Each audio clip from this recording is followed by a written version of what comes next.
Crystal. Grab a cup of coffee and join me as I discuss how to do research for your book. I know, research is one of those words that you don't really get excited about it. When I used to be an 8th grade teacher, the students would groan when I said we had to do research. And now, even as a full-time writer, I get it. When I used to look at research, I thought, I am not excited about this. But the longer I write, I'm in the process of doing research for my 4th book, and I love it. And I want you to be excited about your research too. Because if you think about it, it's like Atticus Finch once said in To Kill a Mockingbird. You'll never understand a person until you step inside their shoes and walk around in them. Or, it's like in high school when you wonder, gosh, what would it be like to be them? Well, this is your opportunity to find out, what is it actually like to be somebody else? What do they do on a daily basis? What's fun for them? What's hard for them? And then when you actually start writing the book, you get to find out, you get to live it out, right? You get to pretend you're that person and live it out throughout your whole novel. So get excited about research. Trust me, it's so much fun. Why do you want to do research at all? If you write nonfiction, it's pretty simple. It 100% has to be real and true. But even if you write fiction, you still want your characters to be realistic. You want the conflict to be realistic. You don't want readers wondering why something's not actually true, because they will know. You want it to be authentic, and you don't want to do anything that will take readers out from your book and make them question anything that you did. So that's why you want to do research. Before you start your research though, I would highly suggest plotting your book, at least loosely, and doing some work on characterization.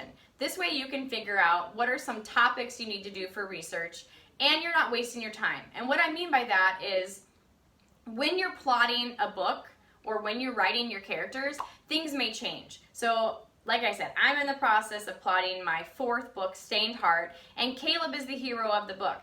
When I first started plotting, I decided that Caleb would be a photographer. At that point, it made sense to me.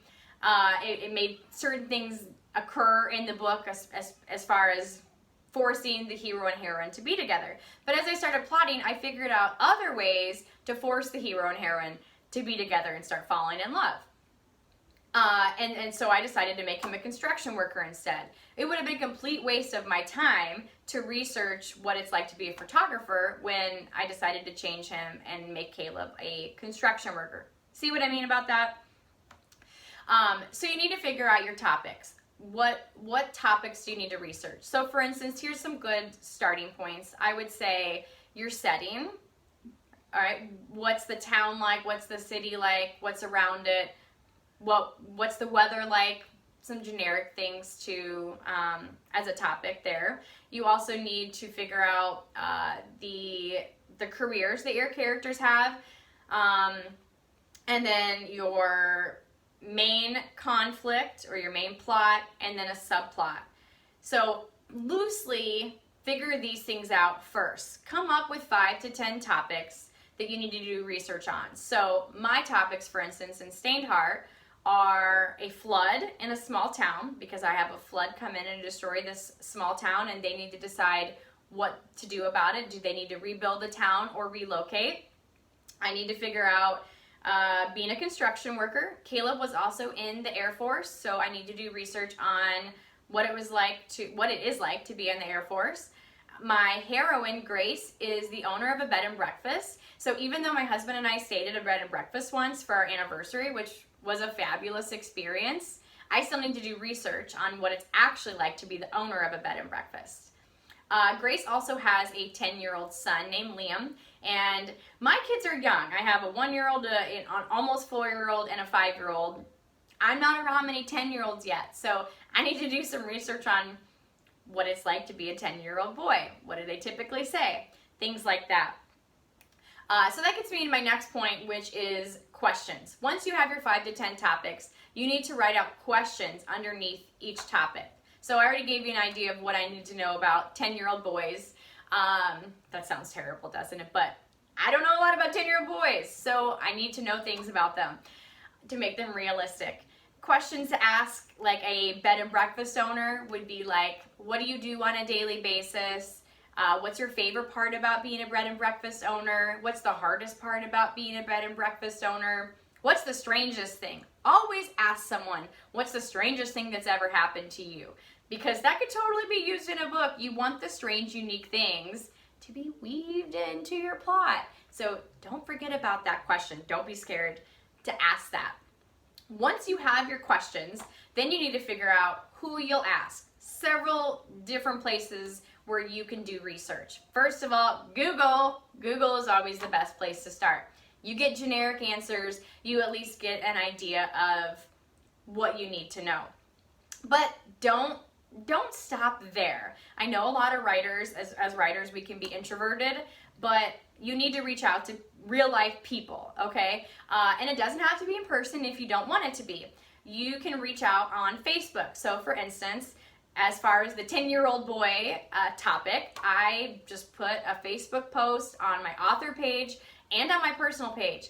Does anybody out there have a 10-year-old son who could help me do research for my next book? I had so many people respond. It was so much fun to go through some of their responses to my questions. So it could be as easy as that. I also have a Facebook reader group called Crystal's Crew.